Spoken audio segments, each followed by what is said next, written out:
Oh!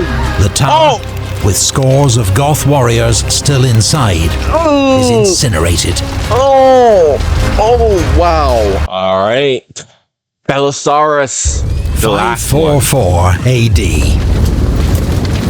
Eastern Roman general Flavius Belisarius and 4,000 troops have arrived at Salona, poised to cross the Adriatic to Italy. 4 years have passed since Belisarius' great victory over the Ostrogoths. But in his absence, the Eastern Roman position in Italy has collapsed. After several coups and assassinations, the Goths have chosen a new king to lead them. A brilliant warrior who is also wise and active. You know, I always never understood why the Goths wanted Belisarius to be their king. Like, why wouldn't the Goths just not want to be a part of the Roman Empire again? Like, if you remember that last reaction that I did, it was kind of like a while ago, like a month ago. Like, I never really understood that whole logic. I don't know. I don't even think anyone even explained that to me, but whatever. His name is Totila. While Emperor Justinian had been distracted by the war in the east and ravages of plague, Totila had attacked. He swept to victory against a demoralized Roman army that had been left without pay or supplies and led by corrupt, squabbling generals. Many Romans chose to switch sides rather than fight. What? Now this is a new one. This is a new one. Switching sides? I'm used to Romans betraying their generals, or deserting. But switching sides?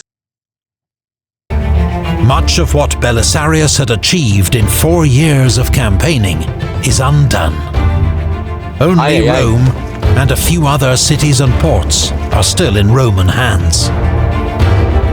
Belisarius, veteran of great Roman victories against Persians, Vandals, and Ostrogoths, will face his toughest campaign yet. A struggle once more for Italy, against the odds, and against a formidable enemy.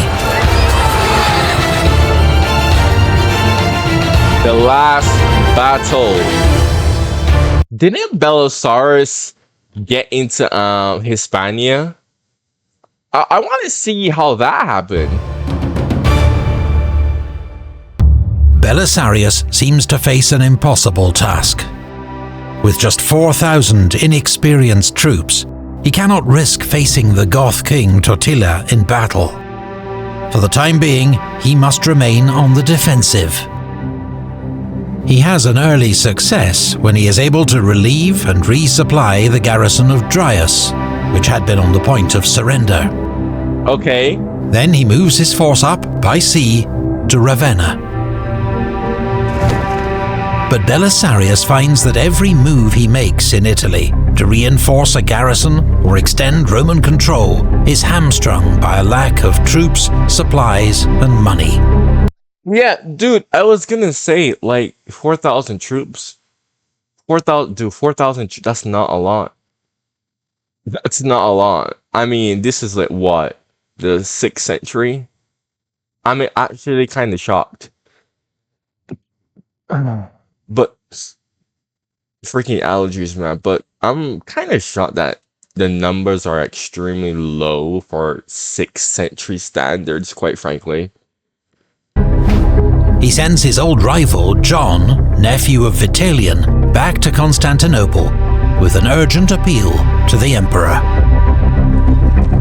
We have arrived in Italy, most mighty emperor, without men, horses, arms, or money. And no man, I think, can carry on a war without a plentiful supply of these things. Belisarius asks above all that his household troops, his famed Bucellari, be released from service in the east and sent to join him in Italy.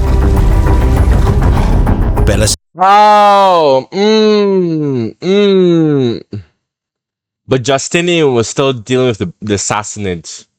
Sassanids. Oh my. Oh, dude. Go check out my Sassanid.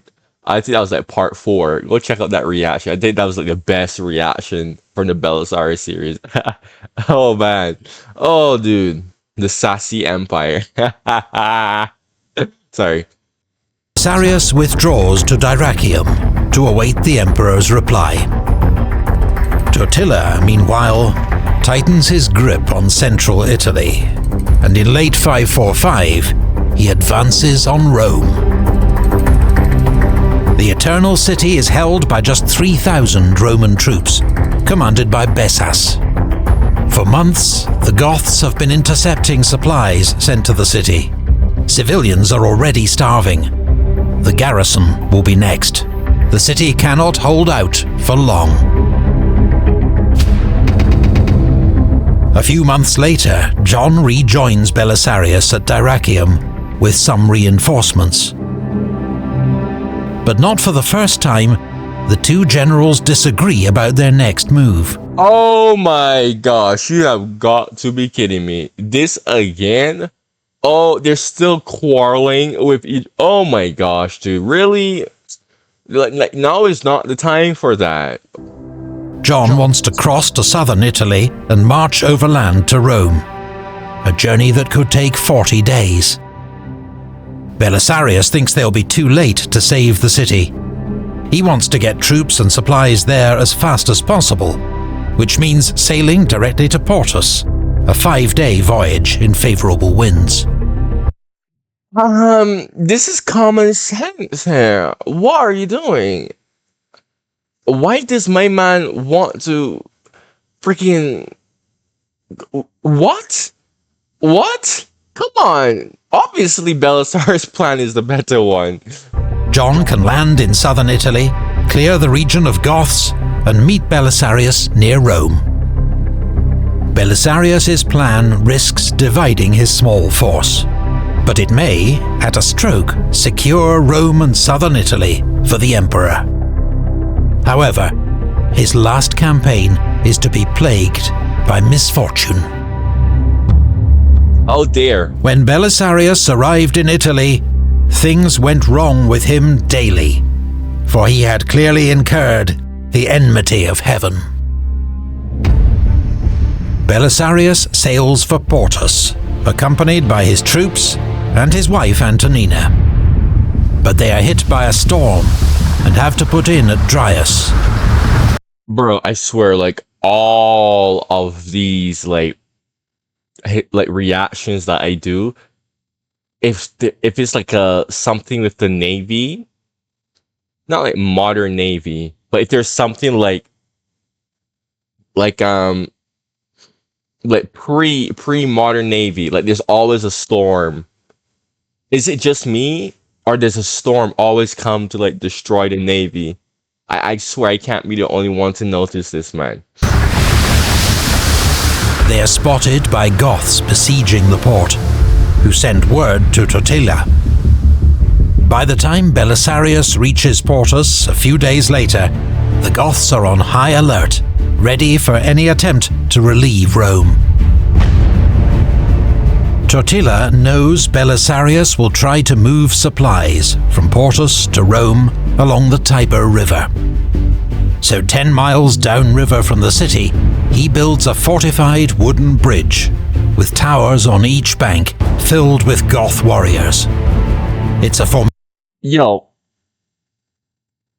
Okay, Totila. Okay. formidable obstacle that Belisarius will have to break through to save Rome.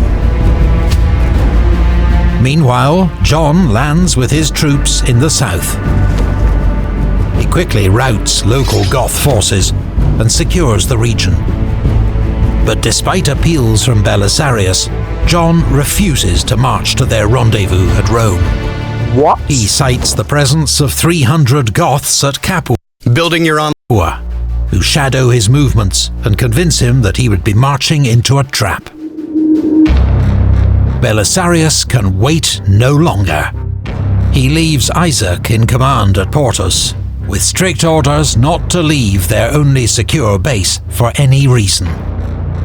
He also sends word to Bessas in Rome, ordering him to make a diversionary attack on the Goth camp. Then his convoy of 200 reinforced galleys begins to row up the Tiber, packed with troops and supplies. An infantry force supports them on the right bank. After clearing an iron chain that lay across the river, they reach Totila's fortified bridge. Thanks to skilled reconnaissance, Belisarius not only knows its location, but its exact dimensions. What? He has built a taller tower. Hold on a minute. Wait. How in the world were they able to get the dimensions at this time?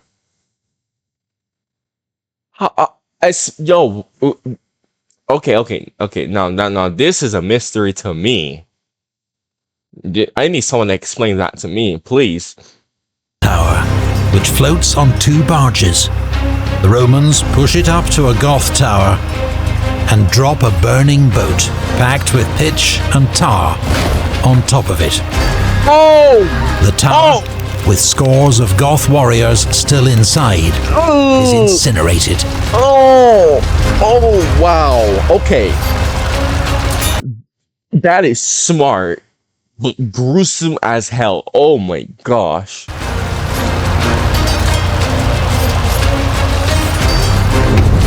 Goths now race from their camp to join the battle and throw back Belisarius's river assault. Heavy fighting breaks out around the wreckage of the bridge. But there is no sign of the diversionary raid by the garrison of Rome. Oh no. Bessas, it will emerge, has decided not to risk his own men. Belisarius's troops gain the upper hand and start to dismantle the bridge. But then a messenger arrives with news that the Goths have captured Isaac, left in command at Portus. Huh? What? What is... Bro, oh no. Oh dear. Belisarius, for once, seems to lose his usual cool head. He assumes Portus has been captured, along with his wife and the army's only refuge. Without waiting for more information, he turns his entire force around to launch an immediate attack to retake Portus. But when Belisarius gets there, he discovers that Portus is quite safe. Despite his orders to stay put, Isaac had been captured, leading a reckless attack on the Goths in Oh my god. Really, Isaac? You had one job. One job. Oh my god. pursuit of glory. Now, crucial moments have been lost. The Goths are reinforcing their position. To renew the attack would be futile. Hold on a minute. Why don't the garrison in Rome flank them from the back? Right? Or break out to attack the camp, right? Because obviously the Goths have to divert troops, right? You know what I mean? Belisarius's attempt to save Rome has failed. He is overcome with despair. Then he falls sick with fever and comes close to death. Holy 10 crap. years after Rome fell to Belisarius, the city falls to Totila, its gates opened by starving Roman troops. Procopius records that just 26 soldiers and 60 civilians are slain before Totila orders his men to stop the killing. Wait a minute. Wait a minute. Wait a minute. This is actually unheard of. This is actually really unheard of. I mean, there's no point in going around like murdering people that are basically close to death anyways and enslaving people that are kind of worthless at this point. Also, isn't Rome like a dead city at this point too? So Rome is like way more than a shell of what it used to be. Within Rome, the Goths find just a few hundred civilians, hungry and destitute, sheltering amid the monuments and temples of what had been the world's greatest city. Wow. Rome is a ghost town. How did Rome get like this? Like, oh my gosh, dude, look at this city. Oh, look at that. One of the greatest cities to ever been built. Just I know like after the Western Roman Empire fell apart, you would think that they would at least try to keep the city intact, especially because I know that a lot of these empires and kingdoms were inspired off, well, the Roman Empire. You'd think that they'd try to, keep the city intact, like I heard someone told me that the barbarians who destroyed the Western Roman Empire, they still view themselves as like, the emperor of Rome, despite the fact that, well, the Western Roman Empire is gone. It really blows my mind how, like, everyone was trying to call themselves Rome, but when someone actually controlled Rome, they didn't really bother to, what is the word? I can't think of the word. I'm slow today. I can't think of the word. Keep the city, like, renovate the city, I guess. Totila decides to raze it to the ground. Wow. And begins demolishing the city walls. When Belisarius hears of this, he writes to the Goth king. Among all cities under the sun, Rome is agreed to be the greatest and most noteworthy. Any insult to these monuments would rightly be considered a great crime against the whole of humanity. For by such an action, the men of former generations are robbed of the memorials of their virtue, and future generations of the sight of their works. Belisarius saying how I feel right now. I don't understand why anybody would destroy freaking historical monuments. I heard that can't say that name because I don't want to get demonetized. I heard that a certain group, IS, that group, they were destroying historical monument. And I heard that the current group that is in control of the country of Afghanistan, they just destroyed like Buddhist monuments that are like thousands of years old. I'm like, why? Like, who does that, dude? Like, I hate when people do that. Honestly, it's just such a spit in the face to like. I just believe that pieces of history just should not really be touched, frankly. Belisarius adds that if the Romans win this war, they'll show no mercy to the man who leveled Rome. Totila changes his mind. Having destroyed Rome's gates and much of its walls, he marches south, taking the last of its inhabitants with him. John retreats behind the walls of Dryas, and southern Italy is soon back under Goth control. Rome, the eternal city, is abandoned. We are told it is no one lives in. What the heck? Is forsaken by all living things. But doubtless there are those desperate enough to roam the empty forums and deserted streets. In the spring of 547, Belisarius, recovered from his illness, makes a personal reconnaissance of Rome to inspect its defences. Word of his movements reaches the Goths, and Belisarius and his escort have to fight their way out of a dangerous ambush. But the Roman general has seen enough. He has decided to reoccupy Rome. There is no Goth garrison to oppose Belisarius, but strategically it seems madness. How can he expect to hold the empty city?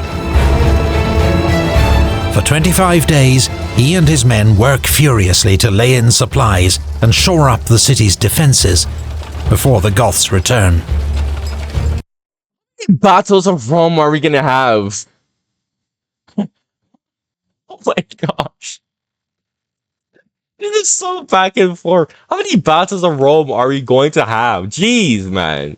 Their presence encourages some Romans to begin moving back into the city. By the time Totila and his army arrive, the Romans have rebuilt much of the walls with loose stone, but they haven't had time to make new gates. Ay, ay, ay. The Goths attack, confident of victory. The Romans have a nasty surprise for them.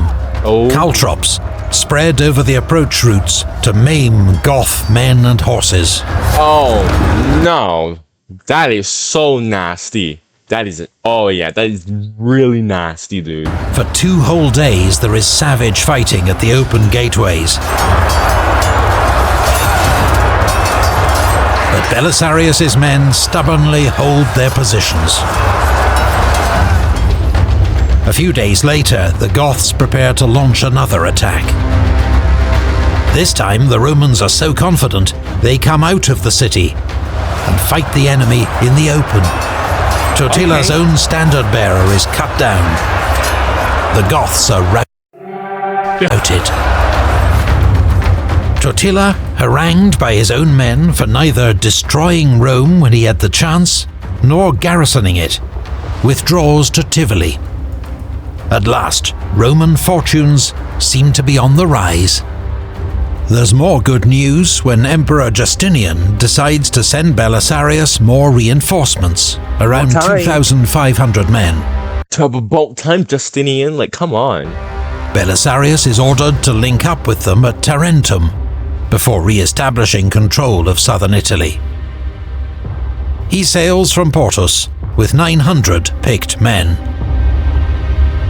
But once more, ill winds force him off course, and he has to land at Crotone, a hostile shore. Despite their experience, his cavalry fail to set sentries while out foraging for supplies, and a large force of Goth cavalry takes them by surprise. The Romans are outnumbered 4-1. Many 4-1. Ooh, that's like 3,600 freaking Goths. Oh my gosh. of Belisarius' best men fall in the fighting. The rest of his force hurriedly re-embarks and sails for Sicily. It's a humiliating withdrawal for Belisarius, a general who's conquered nearly all before him, now chased out of Italy by a small band of barbarians. That's not his fault, though. Belisarius That's literally not his fault. Like, come on. Belisarius, that was literally Mother Nature's fault. That's like not even his fault, dude. His wife, Antonina, has been by his side throughout the campaign. I am shocked. Now she returns to Constantinople. As a close friend and confidant of Empress Theodora, she hopes that in person she can persuade her to send Belisarius the troops and supplies he so desperately needs. Shout out to Antonina. Antonina. I swear if I ever get a daughter, I will name my daughter Antonina. That is such a wonderful name. But shout out to Antonina. If only modern women would be more like this, but unfortunately they're not. Let's continue. The mission will prove futile. When Antonina arrives in the capital, she learns that Empress Theodora has fallen sick and died. Oh. At this point in the war, the barbarians became unquestionably masters of the whole West. Though the Romans had been at first decisively victorious in the Gothic War, as I have previously recounted, the result for them was that they had not only spent money and lives in huge amounts and to no advantage, but they had also lost Italy. Belisarius' second Italian campaign ends in frustration and failure. In January 549, he is recalled to Constantinople, allegedly at the request of his wife Antonina. Soon after he leaves, the Goths finally take Perugia. The next year, they take Rome. Goth fleets begin to raid Sicily and Dalmatia. But Justinian continues to ignore Totila's offers of a generous peace, because he has, at last, assembled an army big enough to take the war to the Goths. Finally! We are finally. I'm like, bro. I'm like, there's no way this is over, bro. I'm like, there's no way this is freaking over, man. He awards command not to Belisarius, but to his old rival, Narses the Eunuch, Chamberlain of the Palace. Oh my gosh. Narses leads the army into Italy in 552. He decides to act fast and force a decisive battle against Totila at the first opportunity. He gets his wish at Busta Gallorum. Okay, Narses, let's see. Totila risks everything on a massed cavalry charge against the Roman centre. He is met with a storm of arrows. It is a debacle. Totila himself is among scores of Goth lords who perish. Goth military... That is such a horrible idea. A mass cavalry charge? What, bro? That is such a horrible idea. Of course, the archers would make light work of that. Come on now. Come on now. Really? My boy. This is not Lord of the Rings. This is not Lord of the Rings, bro. But seriously, like, what was he thinking? A mass cavalry charge? No. He used cavalry to flank, not freaking go right in the center, dude. Power in Italy is broken. Within 2 years, Narses will win more brilliant victories against the Goths and Franks, and bring the war in Italy to a victorious end. Belisarius' feelings at news of Narses' triumphs can only be guessed at. Joy and gratitude for a Roman victory, but bitterness perhaps that he'd had to fight the war for so long with so little support. Dude, Belisarius is much better than Narses, alright? I don't care what anyone says. This dude was pulling off basically the impossible. Okay, like, I don't care. Narses got, like, the support that Belisarius was literally asking for the longest time. Of course he's gonna, like, wash off the Goths, man. Freaking hell. No, there's no question about it, dude. Like, disrespect, dude. Belisarius is getting so disrespected right now. And I don't like it. I really don't like it. I heard a lot of people say that the way how Justinian treated Belisarius was just so unfair, right? Like, it was just so freaking unfair, dude. After 25 years commanding Roman troops, Belisarius' military career seems at an end. He lives as a rich and famous patrician in Constantinople and serves as trusted advisor to Justinian. Little more is heard of the great general for several years. Until 559. And now, after a great lapse of time, as he once more put on his breastplate and helmet and donned the familiar uniform of his younger days, the memory of past exploits came flooding into the old man's mind and filled him with youthful ardor. Kutriggers, Turkic warrior nomads, perhaps descended from the Huns of Attila, have menaced the Eastern Roman Empire for decades. Justinian uses a combination of bribes, fortifications, and shrewd diplomacy to keep them at bay. The system does not always work. I never really like got that whole idea of paying people with weapons to not attack you. Like, wouldn't they just attack anyways?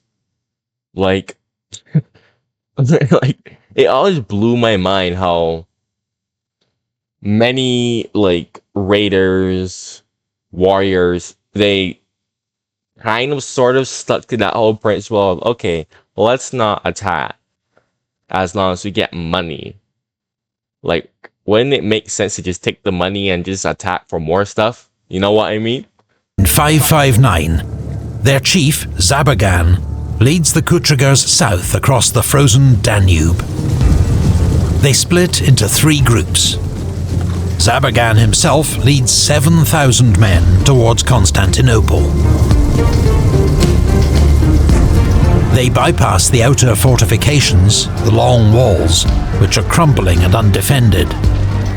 There are hardly any troops in Constantinople, and as the Kutrigers draw near, panic spreads. 7,000 troops, and they got into Constantinople. Justinian, hello? How do you let this happen? Justinian knows there is one man in the city he can rely on. He summons Belisarius. Look at Justinian when he's old, man. Oh my gosh. It's crazy what age does to you, man. And orders him to take charge of the city's defense. The great general, now almost 60, gathers 300 veterans and a crowd of citizen volunteers and marches out to face the enemy. He sets an ambush for the advance party of 2,000 Kutrigers. When they've entered the trap, his veterans attack from both flanks, hurling javelins. Then Belisarius leads forward his main force in a head-on charge. His men scream and roar to terrify the enemy. Horses drag branches to stir up dust and hide their numbers. The Kutrigers are hemmed in, attacked from all sides, unsure of the enemy's strength. They panic and flee. In the words of the historian Agathias, the Romans followed them in an orderly and disciplined pursuit, making short work of all they could lay their hands on. The barbarians were slaughtered in great numbers as they galloped away, without even turning round to look back. Belisarius has won yet another famous victory. Yet 3 years later, after a failed assassination plot against the emperor, he finds himself in disgrace once more. Oh my gosh, are you kidding me? Come on, Justinian. Dude, why would you, like, I get it, Justinian. You got trust issues, and it's not very uncommon for Roman generals to try and usurp emperors and whatnot. But come on, Belisarius has proven himself at this point. He's 60 years old. If he wanted to usurp Justinian, he probably would have by now. I mean, come on, Justinian, really? Oh my gosh. After interrogation, the conspirators name members of his household, who in turn implicate Belisarius himself. It's flimsy evidence, but Belisarius is persona non grata for 7 months, before Justinian restores his honours. This incident spawns a medieval legend that as punishment, Justinian had Belisarius blinded, and he became a beggar at the gates of Constantinople. The story was a favourite of 18th century neoclassicists, with its dramatic themes of tyranny, injustice, and charity. But there is no contemporary evidence to support it. Oh, okay. Yeah, I actually heard this, and I was like, is this actually true? But okay, interesting at Bit History TV. 3 years later, a single line in the Chronicle of Theophanes records the death of one of Rome's greatest generals. In March of this year, in the 13th indiction, Belisarius the Patrician died in Constantinople, and his property accrued to the imperial house of Marina. Nothing more is said. The year is 565. Belisarius would have been in his mid-60s. The fate of his wife, Antonina, is not known. Really? As That is kind of I don't know how to feel about this. It's kind of I think he deserved way more dignity. I really think he deserved way more dignity, bro. Like, that's kind of an undignified way to die, I'm not gonna lie. for Procopius, his great work, History of the Wars of Justinian, is published in the 550s, within the lifetime of Justinian and Belisarius. It is an astonishing achievement, from an author who witnessed many of its major events and knew many of the great figures involved. It comes to be regarded as one of the greatest and longest histories to reach us from the ancient world.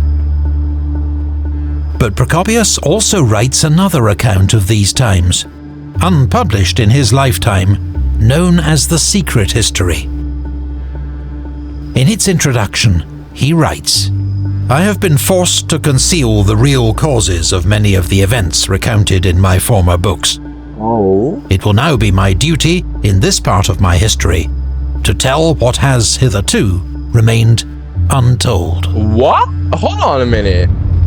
What follows is a scandalous assault on the reputations of Theodora and Justinian, Antonina and Belisarius. Procopius describes the imperial couple as vicious, scheming, and above all, greedy for money. He asserts that Theodora had been a notorious prostitute in her youth, and Oh. Oh my. Oh my. Okay. Oh. Oh. Okay. Well, okay. Okay. Justinian is possessed by demons. Okay. Okay. Yeah, no, he's tripping. Okay, he's tripping. Antonina, he claims, is a serial adulterer who holds the pathetically devoted Belisarius under her spell. Many of their actions, even major strategic decisions, are attributed to self-obsession, lust, and manipulation. The secret history remains little known for 1,000 years, until a manuscript copy is found in the Vatican Library and published. Historians have debated its contents ever since. A common view is that this work stems from Procopius's later disillusionment with Justinian's rule, the wars, taxes, and crucially, the influence of Theodora and Antonina. For it is a ferociously misogynistic attack, in which women are insatiable, scheming, deceptive, and vengeful. Yeah. But it is also clear that much Yeah, dude, no way this is real. Like he almost had me there when he said the P word. I'm not gonna say it. He almost had me there because I'm not gonna lie to you, that was very common for the time. I think everyone should know that. But then when he started talking about demons and whatnot, I was like, okay, yeah, no. Okay, stop the cap. No. I was not ready for that though. Freaking, I don't know. Maybe he was gaslighting a bit, but or maybe it is true, and the way how he said it was just a bit extra. Not even a bit extra, just really extra. Maybe there is some truth to that. Maybe. Because it's not really wild to, see these people like having like ulterior motives for their actions, quite frankly. Because when I was watching this whole thing, I was like, damn, Belisarius and his wife really do seem like the perfect, like too perfect. Like too perfect. Like that was going through my head. And I was like, well, maybe they're just perfect. I don't, but I was also thinking to myself, you're telling me that his wife isn't like not doing anything behind his back. Like, but I didn't want to say anything. I just took it at face value. But I don't know. I don't know. I don't know. Maybe he has a point here. I don't know. I don't know. Maybe. Maybe. Much of the secret history is deliberate hyperbole and parody, not to be taken literally, or perhaps even seriously. Yeah, exactly. Emperor Justinian died 8 months after Belisarius, in 565.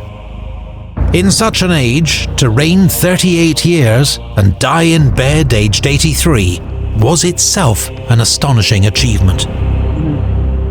Bro, he lived like more than the average lifespan of people today in the 6th century. Holy crap. His funeral, an event of stunning magnificence, saw him laid to rest in a golden tomb within the Church of the Holy Apostles in Constantinople. He left a Roman Empire that stretched from the Caucasus to the coast of Spain, from the Alps to the Atlas Mountains. These conquests came at a vast cost in lives, treasure, and human suffering. Nor could they be sustained. 3 years after Justinian's death, the Lombards fell upon Italy, conquering most of the peninsula. In the 7th century, Avars and Persians advanced to the walls of Constantinople. Yeah, but I also pointed out how in my last reaction I pointed out how the Justinian plague basically sealed the fate of the Roman Empire. So it wasn't even like Justinian's fault, really and truly. I'm sure Rome could have sustained this had that plague not happened. Before the tidal wave of Muslim Arab conquest swept away much of the empire. It has been argued that Justinian's costly wars left the Eastern Roman Empire exhausted, unable to resist these new threats. But recent assessments place more emphasis on the blunders of his successors.